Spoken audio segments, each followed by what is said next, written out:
बिस्मिल्लाहिर्रहमानिर्रहीम। YKS voice के सामईन अस्सलामु अलैकुम। रसूल अल्लाह सल्लल्लाहु अलैहि वसल्लम अक्सर फरमाया करते थे कि मर्दों में तो बहुत ने दर्जाए कमाल हासिल किया, लेकिन औरतों में सिर्फ 4 हैं जिन्हें दर्जाए कमाल हासिल हुआ। खतीजा बिनते खौलिद, फातिमा बिनते मोहम्मद, मरियम बिनते इमरान और फिरौन की बीवी आसिया। नाजरीन, आज की वीडियो इसी कमाल खातून के मुतल्लिक है कि जिसे अल्लाह की बारगाह में बेपनाह मकाम मिला।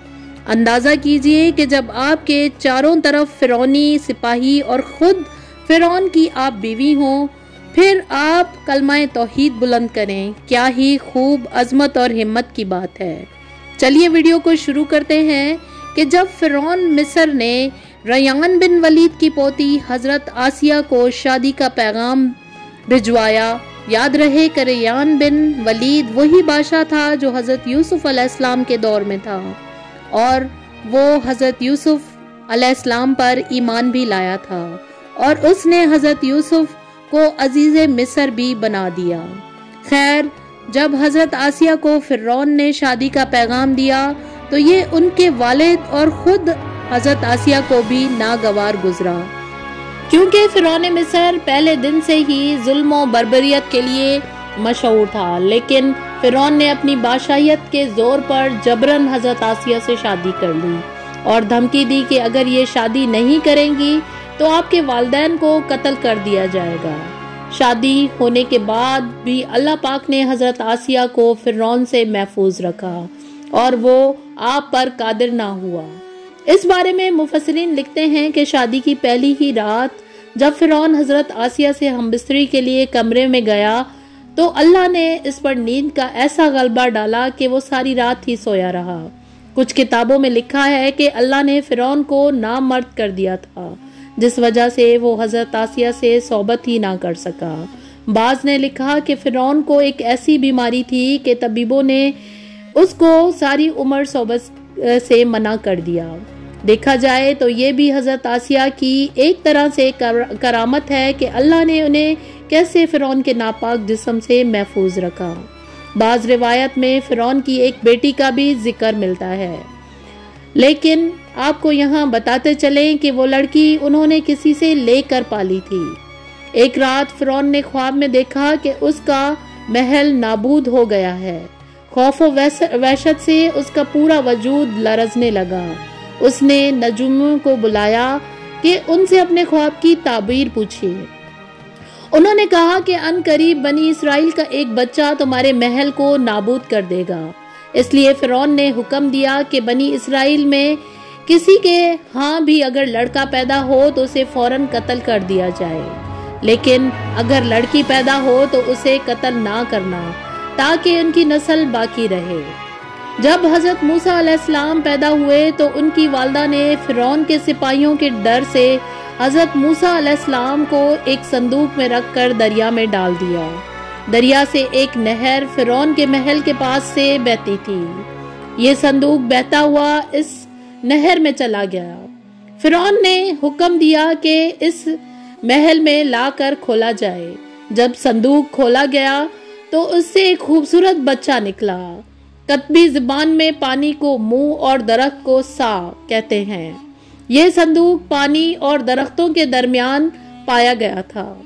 इस वजह से हजरत बीबी आसिया रहमतुल्लाह अलैह ने आपका नाम मूसा रखा।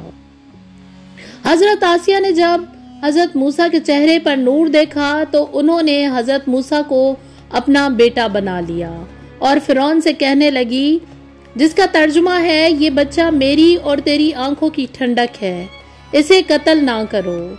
लेकिन नामुराद फिरौन कहने लगा, इसे तुम रख लो, मुझे इसकी कोई हाजत नहीं।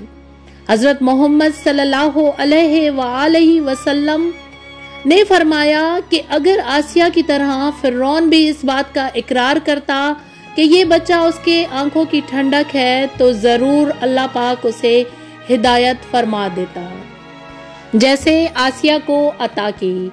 हजरत आसिया अलैहिस्सलाम को अल्लाह पाक ने कुरान में औरतों के लिए नमूना भी करार दिया है। हजरत आसिया شادی کے پہلے دن سے ہی فرعون کے ظالمانہ اور کافرانہ اقدامات کے خلاف پہاڑ بن کر کھڑی رہی۔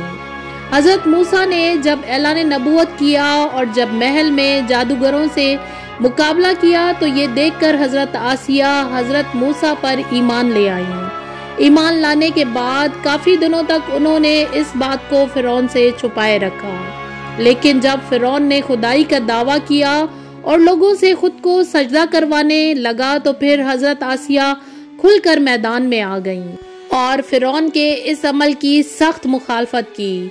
جیسے ہی فرعون کو پتا چلا کہ میری بیوی بھی موسیٰ کے خدا پر ایمان لا چکی ہے تو اس نے حضرت آسیہ پر بھی ظلم ڈھانا شروع کر دیے۔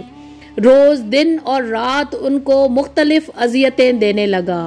فرعون جیسا کافر شوہر بھی ان کے ایمان کو متزلزل نہ کر سکا، لیکن فرعون نے اب بہت زیادہ کوشش کی تاکہ کسی نہ کسی طرح انہیں راہ راست سے منحرف کر دے، لیکن وہ ایسا نہ کر سکا اور آسیہ بھی اس کی تمام کوششوں کو ناکام بنا کر صرف خدائے واحد کی عبادت میں مصروف رہیں۔ حضرت موسیٰ علیہ السلام کے چاہنے والے فرعون کے سپاہیوں کے ہاتھوں ظلم و ستم کی بھیٹ چڑھ رہے تھے اور انہیں بے دردی کے ساتھ قتل کیا جا رہا تھا، یہاں تک کہ فرعون نے حضرت موسیٰ علیہ السلام پر ایمان لانے والے ایک شخص کو، جسے قرآن نے مومن آل فرعون کے نام سے یاد کیا ہے، بڑی ہی بے دردی سے قتل کر دیا، جس کے بعد آسیہ کے صبر کا پیمانہ چھلک اٹھا اور کھلم کھلا فرعون کی مخالفت کرنے لگی۔ فرعون نے حضرت آسیہ رضی اللہ تعالیٰ عنہا پر ظلم کے پہاڑ ڈال دیے، ان کے چاروں ہاتھوں پیروں میں لوہے کی کیلیں ٹھوک کر چاروں کونوں میں اس طرح جکڑ دیا کہ وہ ہل بھی نہ سکتی تھی، اور بھاری پتھر آپ کے سینے پر رکھ کر آپ کو دھوپ میں ڈال دیا اور پانی بند کر دیا۔ اللہ اکبر! ذرا ایک دفعہ سوچئے تو صحیح دوستو کہ تن تنہا عورت اور ظالم اور جابر شوہر کا محل، ہاتھوں اور پیروں میں کیلیں ٹھوک دی گئیں، گرم ریت پر لٹایا ہوا ہے اور سینے پر ایک بھاری پتھر بھی رکھ دیا گیا ہے، پھر بھی حضرت آسیہ سلام اللہ علیہ کا ایمان اور استقلال کیسا تھا، ان مسائل کے باوجود قائم و دائم رہیں اور فرعون کے کفر سے خدا کی پناہ چاہی۔ ایک روایت تو یہ ہے کہ فرعون نے حضرت آسیہ کی کھال اتروا دی اور پھر ان پر چٹان کو گرا دیا۔ اللہ اکبر! آپ کا مزار پر انوار مصر میں ہی واقع ہے۔ تاریخ انسانی میں حضرت آسیہ کا ایمان پر قائم رہنا، ان کا صبر اور عزم و استقلال ایک بہت بڑا درس ہے۔ اس میں کوئی شک نہیں کہ عورت کے اندر اتنی طاقت موجود ہوتی ہے کہ وہ ہر طرح کے ظلم و ستم کے آگے پہاڑ بن سکتی ہے۔ اللہ پاک سے دعا ہے کہ وہ ہم سب کی بے حساب مغفرت فرمائے، آمین یا رب العالمین۔